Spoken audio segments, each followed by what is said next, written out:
Hey, everybody, welcome back to another episode of the Growth Capital Podcast. I am your host, Justin Dixon, and today we've got Rob Regan on the podcast. He is with Boyne Capital, which is a lower middle market private equity firm based in Miami. I think you'll get a lot out of this episode. We talk a lot about how Rob's background in the military and then in investment banking, and also did a short stint owning and founding a brewing company in Miami. So we talk about how all of that experience really helped him as he's grown into his role as head of business development for Boyne Capital. We also talk a little bit about how AI is impacting and influencing how they're looking at businesses, how they're using AI within their own firm. So very fascinating episode. I think you'll get a lot out of it. So let's get Rob on the pod. Interested in hearing conversations with private equity leaders, CEOs of private equity-backed companies, and startup entrepreneurs where they share their stories about their career journeys, starting, investing in, and scaling successful businesses, and the important role that having the right talent plays in building a successful business, then you are in the right place. Welcome back to another episode of the Growth Capital Podcast. Here's your host, Justin Dixon.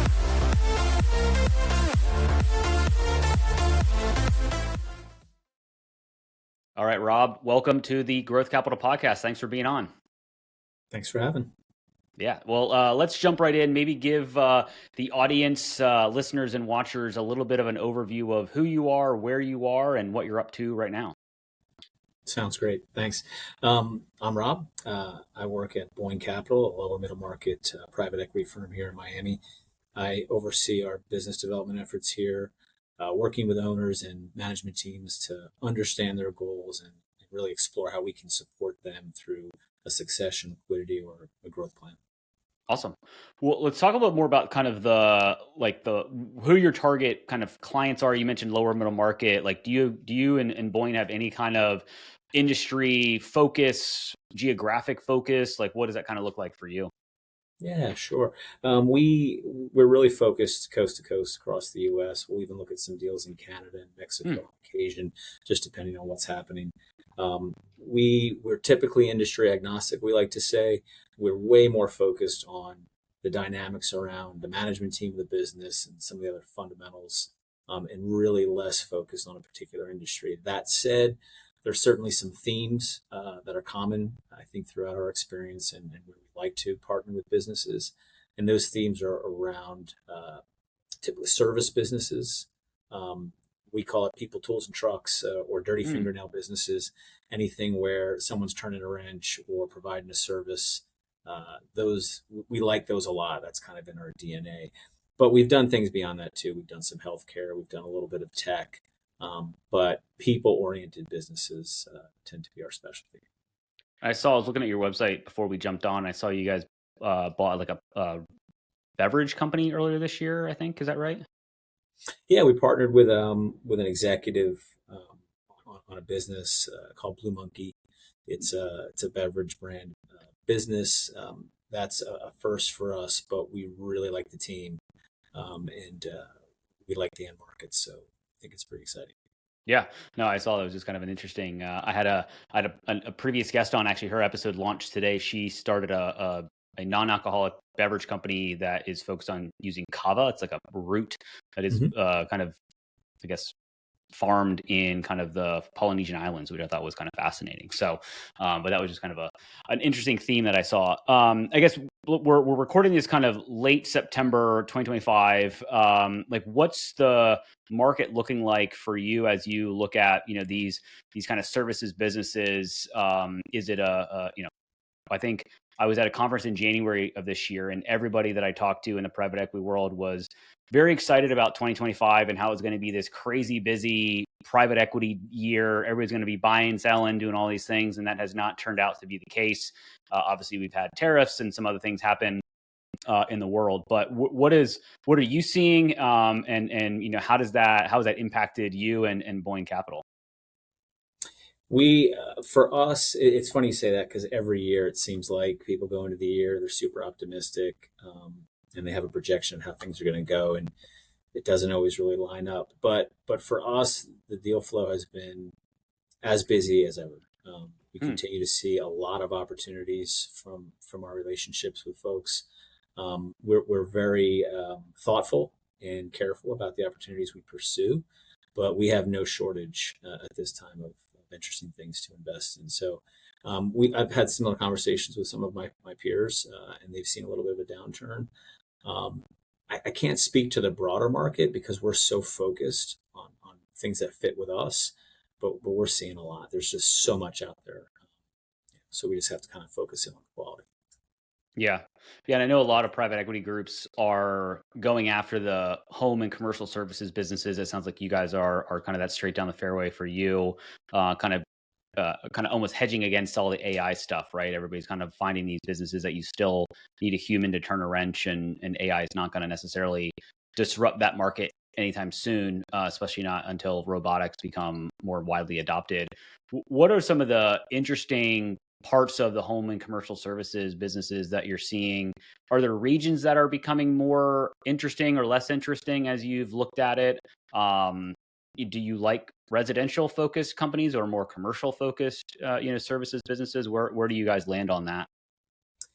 Both, quite frankly. But to the geography question, I mean, there's certain areas of the country that are growing faster than others, and some places that maybe even shrinking a little bit. But we don't, put too much into that. I mean, we're based in Florida, so naturally we like things that are a little bit closer to home. So we love the Southeast, just the South in general. But I think every region has its own unique characteristics that make it an interesting place to invest. We have a business, commercial re-roofing business, Connecticut and Northeast. I'm very excited about the partnership there. And we have businesses from there to California, over here to Florida. So we'll look everywhere, and we think there's opportunities across the landscape. Um, we like commercial, we like residential. I think you just have to be thoughtful about, or what we think about is where can we be the most value add on a particular business. Each of those end markets have their unique, attractive qualities and challenges, and I think given our experience, we're well positioned to be helpful to both. Yeah, and from a business development perspective, so what's your day to day, week to week kind of look like? Are you really going out and kind of trying to meet investment bankers and getting deal flow through them, or are you trying to go direct to the end seller, like the business owner? And if so, how are you achieving that or balancing that with kind of banked deals that are coming through bankers or other kind of means? Yeah, we have to pay attention to all the channels because there's opportunities across that. So we value our relationships with our investment banker and broker network very much. We pay attention to that, but we also do a lot of, because we want to have the credibility and we want to immerse in certain industries. We do a lot of trade shows and direct to owner outreach. So we had, and there's other channels as well. So we want to make sure that we're trying to be as thorough as we can, but also managing our limited resources here at Boyne effectively. So we've got myself and a few other dedicated business development deal source professionals, and then really everyone's job at Boyne, whether you're on the deal team, BD team, or otherwise, is responsible for trying to rope in interesting opportunities. So Yeah. I know you and I met at least one or two conferences this year, so appreciate coming on the podcast and extending the conversation. How did you get into private equity? Is that something you've always wanted to do? Because obviously you had a long military career in the Army, and you co-founded a brewery, and so I'm just kind of curious, kind of how I like everybody's kind of origin story of how they kind of got into doing what they're doing, whether it's starting a business or getting into private equity or whatever. So how did you yeah. find your way to Boyne? I found my way to Boyne through a professional relationship early in my career. Well, midpoint in my career, I had worked at an investment bank in the Washington D.C. area doing sell side and buy side work for largely publicly traded businesses. Hmm. And that relationship is the direct one that connected me to Boyne many years later. But as you mentioned, I had a whole separate career first in the Army, and then as both a defense contractor and Department of Defense employee for a number of years, both before and after my investment banking experience. And then, Boyne Capital came to me through a relationship, and it took a few years for us to kind of come together, but we've been talking about it for a while, and very happy to be part of this firm. It's fantastic. Yeah, I've seen a lot of people. It's kind of, it seems like a natural progression for people going from the investment banking side to then flipping over to the private equity side. I guess, was that kind of natural thought process, was like, hey, let me, cut my teeth in the investment banking world, and always wanting to go more onto the buy side in the private equity world? Fair question. I hadn't thought about it quite like that deep. I really, coming out of my military and government work, I just thought finance was super interesting. I kind of landed into a unique role after grad school at that investment bank, thinking that I'd probably just stay there for the rest of my career. But I went into investment banking at probably the worst time, 2007, Mm. 2008 timeframe, right before the crash. And so um, my investment banking career was very short, given the environment and kind Right. of how deal flow was, which put me back into government work. So I didn't really have a plan to get to the buy side. Again, it was just someone had introduced it to me, and but now that I'm in it, I definitely appreciate this side of it a lot. Yeah. Yeah. I'm curious. Do you think the work that you did in investment banking, albeit, as short as it was, did that prepare you to kind of see the other side of the desk and understand what, sellers are going through? Because obviously now you're the acquirer versus the seller of those businesses. Certainly, some of the fundamental skills, in executing transactions are important, that you get from investment banking experience. But I think the bigger, believe it or not, the bigger skill set that I bring to this job probably came from my government work Hmm. in my military career, which was very relationship focused. I worked first as a military policeman and then in military intelligence for a long time, and to include, international security cooperation and a lot of diplomatic efforts. So those relationship management skills, I think, are far more valuable to me than my investment banking experience. I know there's a couple of private equity firms. I'm sure there's more that I'm just not aware of, but they almost target people coming out of the military, especially from special forces units, to move into a private equity kind of operator role, because you have to be very relationship driven. You've got to, execute things through and by working with other people, and you typically, have a strategic mind to it. So maybe if you wouldn't mind expanding a little bit on how some of the things that you've learned in the military could then have then translated, pretty directly into, being successful in private equity. A couple of things. I think, one, just general military experience. You get a certain amount of discipline from that, and that's not to say that people who haven't been in the military are not disciplined. That's not it at all. But when you live it and breathe it, and there's a certain mindset and culture, especially if you're in the special forces, special operations community parts of the military. So that's certainly helpful. But whether you're in the military or you're doing other heavy relationship management type work, I think the experiences are just as valuable. But yeah, especially in the intelligence community and in diplomacy, when you're working with people and you're trying to align interests and you're trying to make sure that you're creating win-win scenarios for everyone, those are the kind of things that are directly relevant to what I'm doing on day to day here at that point. Yeah. So we got to talk about you starting a brewery, or a brewing company. So how did that come about? And you're also, I think, on the board of the Florida Brewers Guild. So how deep into Yeah, beer are you, and what's your favorite kind of beer? I'm just kind of curious. yeah, not so much anymore. Into the beer scene, it was a great chapter in my life. I had a lot of fun, and what I liked about being with the guild is just working, with all of the industry and business owners in the state of Florida on the brewing scene. It's a very, we compete, but it was very collaborative experience, and so I really really enjoyed that, and I think that's been helpful as I work with other industries and their trade groups and what I do now in private equity. But it was really kind of an accident. This is early in the craft beer scene, at least for Florida. 2015, 2014 timeframe. There was only one or two craft breweries down here. Hmm. We were we really at first were going to start a beer bar because we wanted to find a place to drink, and we figured we'd just open one.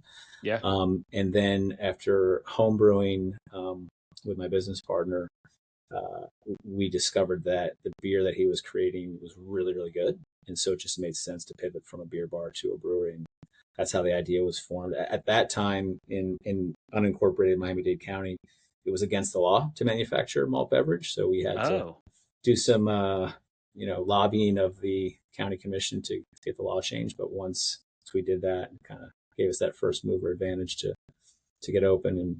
And it was a really cool spot. A lot of great memories there. But like a lot of things, there comes a time to move on and do something else. yeah. So is that brewery still open, or did you end up selling your share? Like what ended up happening? Yeah, no, great question.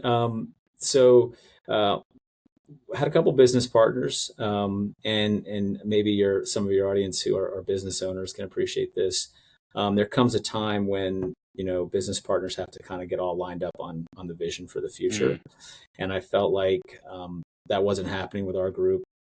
We had different visions of how to move forward. Not that one was better or worse than the other; they were just different. And so once we kind of got to that logjam on a forward path, we figured to go our separate ways. So yeah, I sold my interest to my partners, and they continue to run the business, and I think it's doing pretty well still. Still a pretty cool spot. And then I came over here. Nice. Do you go back and visit them and get free beer, or do they charge you full rate if you stop in? I don't drink that much beer these days, to be honest with you. I mean, I enjoy it, but as I get older and a little bit more focused on trying to stay in shape, not so much. But Yeah, drinking beer all the time is maybe not the best unless you're working out in equal proportion or more proportion yeah, than the amount of beer you consume. So totally fair. Back to kind of the private equity world. Obviously, you're talking to a lot of investment bankers, other channel partners, but also direct to the sellers, right? And so, are like, what are some of the sellers like key things that they are concerned about? Maybe outside of price when looking at and evaluating who they're going to sell their business to, right? Because there are, thousands of private equity companies in the US that, you're obviously not competing with every single one of them, but, you're not the only, person or company that's going after the same businesses. So how do you and Boyne kind of try to differentiate yourself outside of maybe outpaying or whatever, but like how do you think about that and talk to a seller about, hey, here's why being part of our ecosystem is maybe better or different than another yeah, company? yeah. Super fair question. If the way I think about it and the way I approach it is, I want to connect with business owners where we can be uniquely helpful. And the only way you can figure that out is just by talking and sharing your stories and sharing what they're looking to do. And there's a lot of really great, interesting businesses out there that aren't a fit for what Boyne's trying to do, quite frankly. Yeah. And I've always endeavored to be an honest broker in that sense, or to try to advise folks on, hey, this is what I think is best for your business. Sometimes it's not to partner with Boyne or partner with any private equity firm. Maybe it's to do something completely different. So for me, it's all about making a connection with management teams and business owners, getting to know their business, and then, telling them, what I think is in their best interest. And because if it's not in their best interest, it's not going to work with Yeah. us, even no matter how interesting or attractive of an asset it might be. So that's the approach we take. We're going to do however many deals we're going to do every year. Yep. And we want to pick the best ones that are the best fit for us. But I think it helps us build a reputation of, hey, we're not just selling Boyne. We're trying to make quality fit with other folks. And so, they know business owners as well. And I think they appreciate that honesty from us. And, hopefully that karma pays it forward at some point. Yeah. And then I guess from a Boyne support capacity perspective, like what is your kind of process post acquisition? Some private equity groups, I know 95% of the businesses that they buy, they're replacing the CEO either immediately or the founder either immediately or within that first year. And some of them are upfront with that information, some of them aren't. sometimes people think private equity is just going to come in and rip the soul out of a company and, fire all the people and all that stuff. But like how do you, when you have a seller who maybe built the business, right? Especially in home services, right? This is probably their baby. They probably have friends and potentially actual family as part of the company. And so I'm guessing that they're probably fearful when it comes to like, hey, I want to sell this business, but they're also thinking, what's going to happen to my people? All that fun stuff. Like, how do you support the company post acquisition, other than just giving them a bunch of money and saying, hey, grow 10x? Yeah. I think for us, and I'll tell you specifically how Boyne works with businesses pre and post close, but just to kind of lay the groundwork for that a little Yeah. bit. Um, we approach every opportunity through the lens of first, maybe there's an education piece to the management team and the sellers, because we've heard the stories that you just mentioned too, some of the negative stories where a private equity firm has ripped the soul, to use your words, out of a business. And so one, it's the education piece. This is just how private equity works in general. This is how we think about partnering. Couple of things up front. Boyne, almost exclusively, 99.9% of the time, we're going to be investing in a business that's family owned or founder owned. So the dynamics are already kind of shaped up there of, hey, this is the first time that outside capital's come into this business. So we want to be sensitive to that. And quite frankly, that's where we think we can be the most helpful and create the most value for them and their employees and everyone in kind of the ecosystem of the business. The way we think about it, so as we're looking at opportunities that where we can be most helpful, are businesses that aren't looking to retire, cash out, exit the business right away. We really want those situations where there's a management team in place that it's not that they need to sell necessarily, but they just need a growth partner like us, someone who can come in, recapitalize the business, certainly make sure we get some liquidity to the current ownership group that has built a business and wants to kind of take some chips off the table, to use the cliche. And then going forward, the idea is we want to be collaborative.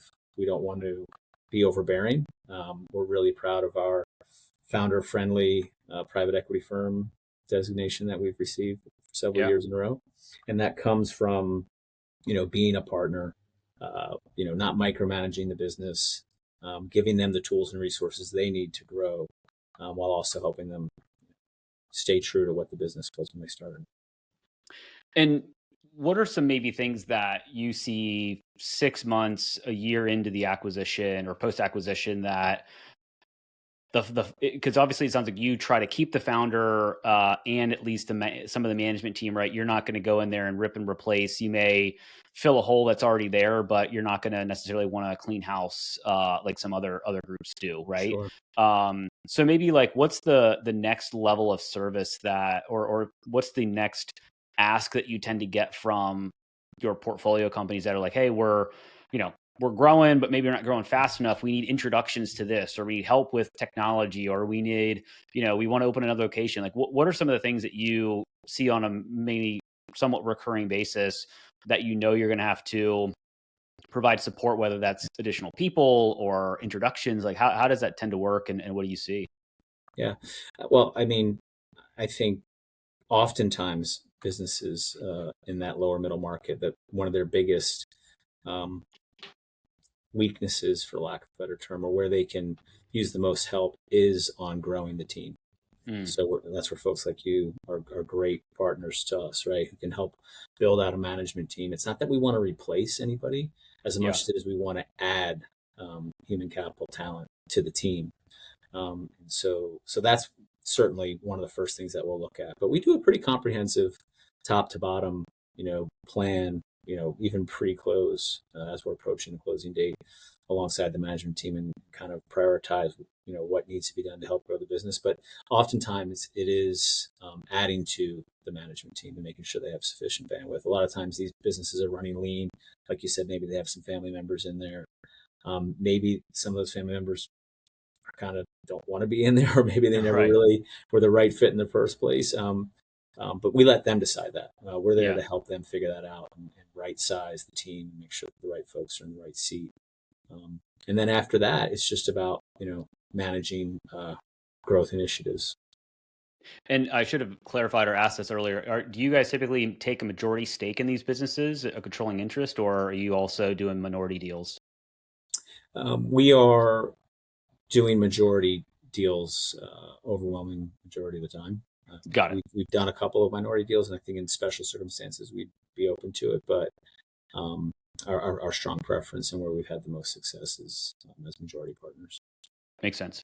Um, what do you think of, I guess, the whole world of AI? We've got to kind of talk about it. I know you're in the home and commercial services and some other kind of more not pure tech plays, but are you seeing two things? One, are you seeing AI being part of the conversations with sellers, whether they're trying to implement it, they're trying to use it, and then maybe two, are you and Boyne kind of using any interesting AI solutions to help you do your job better, analyze deals faster, et cetera, et cetera. I figured we should talk about AI because everybody else is.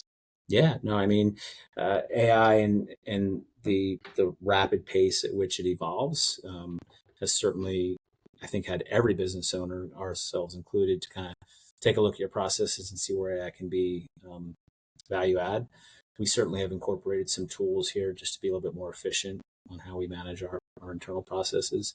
When it comes to looking at investment opportunities, I mean, I think one of the things that we look at, not just AI as a tool to help the business grow, but is AI a threat to the business in Mm, some way too? So there, we've certainly seen a couple of businesses that come across the market that AI is probably going to put out of business, yeah. just in future, and so we have to be thoughtful about that.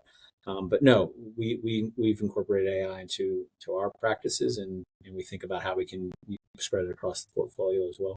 And it's really case by case on what makes sense. Yeah, I've talked to a few private equity groups that they've, just in the last year, they've almost created almost like AI czars or AI like working committees to essentially. Most of these are focused on like tech or SaaS companies, and so they're like effectively in the private equity group. They're creating a team that is trying to figure out how to leverage AI in all of their portfolio companies, and then supporting their portfolio companies on whether it's adding it to their internal processes or adding it to their products to make their products, more sticky, et cetera, et cetera. Have you guys taken it to that level where, somebody or some buddies in Boyne are actually kind of leading the charge on, okay, looking at your portfolio companies and saying, okay, to your point, this company that we already own, AI is threatening it, right? In the future, maybe it's going to become less interesting or less or obsolete. And also looking at it, how can you use or leverage AI within the portcos? Yeah, within both is the short answer. So we do have a designated person and a couple of assistants here at Boyne who are kind of charged with, hey, how can we incorporate AI into what we do at Boyne? And then across the portfolio, that's something, going back to what we said about being collaborative. I mean, it's something that we want to encourage the management teams to do, but really leaving it to them to figure out how to best manage it within their portfolio company. Got it. As we kind of round out the conversation here, I know you don't have a crystal ball, but if we jumped on a podcast 12 months from now, like what's one or two things that you and or you and Boyne are kind of really trying to achieve, in the next kind of 12 months? Wow. 12 months from now, let's see, fall 2026. Um, I think part of Boyne's success, and our founder, Derek, mentions this all the time, is around the fact that we stick to the knitting. Hmm. We stay disciplined on our core business model, try not to get distracted by other things. And so I think just doing what we're doing now, and just keep repeating it successfully is probably a little bit of maybe a dodge in the question, but I think we've grown a lot, so I think we'll probably continue to grow a little bit. A year from now, hopefully, we'll have closed 4 or 5 more platforms. Hopefully, have had a couple of exits. We have the way we think about our exits is we don't have any kind of artificial timeline or horizon. We make sure that we only exit a business when we've accomplished the goals that we set together with the management team. So we don't stress about it too much, and our investors are patient as well and give us that flexibility. But yeah, definitely, just close deals, and just keep having fun. Here at Boyne, we've got a great team, an amazing culture. I don't ever want to work anywhere else again. And so, yeah, just keep doing what we're doing. Well, speaking of fun, what do you think? What's more fun, working in private equity or running a brewing company? It might be age dependent, maybe, I don't know, but it's certainly age dependent and family dependent too. Yeah. I love my job here at Boyne, and I tell people part of the reason I love it and is because it's hard. It's really challenging to be successful. And to me, that's what makes it fun. I think it's fun to do things that are hard. The brewery was a different kind of fun, also a different kind of challenge. Yeah. But I like where I'm at right now. Yeah, this is a good life. So yeah. Awesome. Well, fair enough. We'll end the episode the same way I end every episode with a 3-pack of questions here. So, what's a book or podcast that you found influential that you may recommend to the audience? Oh, well, on the podcast side, I'm absolutely addicted to a podcast called The Rest is History. Okay. A couple of British historians who've been putting it out for a few years. That I listen to it every day, and it absolutely influences everything I do in an odd kind of way. Interesting. And then on the book side, I do a lot of philosophical reading. I'm kind of in a trend right now. I'm reading a book called I think Future Men. It's kind of a book about raising boys. I've got a son, and another one called Rediscovering the Saints, which is a book about Catholic saints. So, got it. Interesting. Well, I'm gonna definitely have to check out the history podcast. I'm not necessarily a history buff, but I'm always open to listening to British people talk pretty much about anything. So the fact that it's a couple of Brits, they do a lot of U.S. history as well. So, and it's very entertaining delivery, I think is what makes it most enjoyable.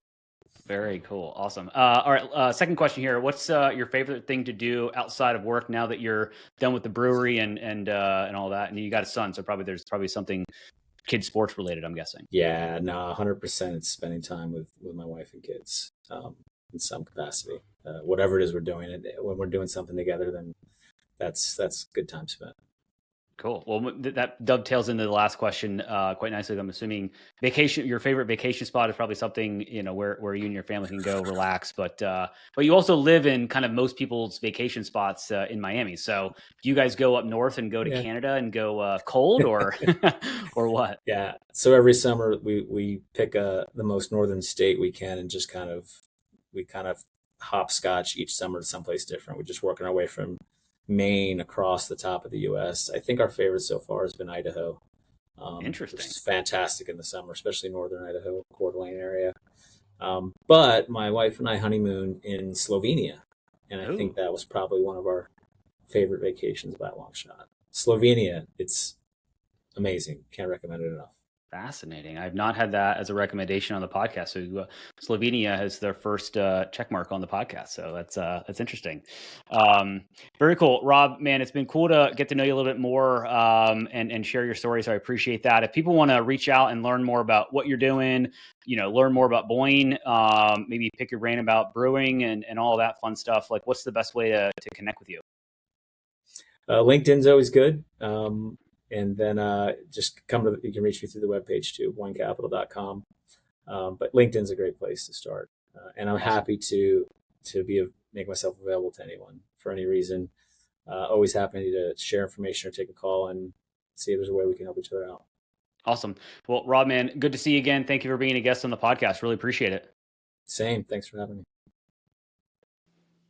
I hope you found at least one actionable insight from this episode of the Growth Capital Podcast, your one-stop shop for insights from private equity leaders, CEOs, and startup entrepreneurs on starting, investing in, and scaling successful businesses, as well as the role having the right talent plays in growing a successful business. It would be greatly appreciated if you would rate and review this podcast. And if you're watching on YouTube, please like and subscribe and drop us a comment so we can expand the audience of this podcast. Thank you for all your support, and don't forget about upcoming episodes dropping every Tuesday.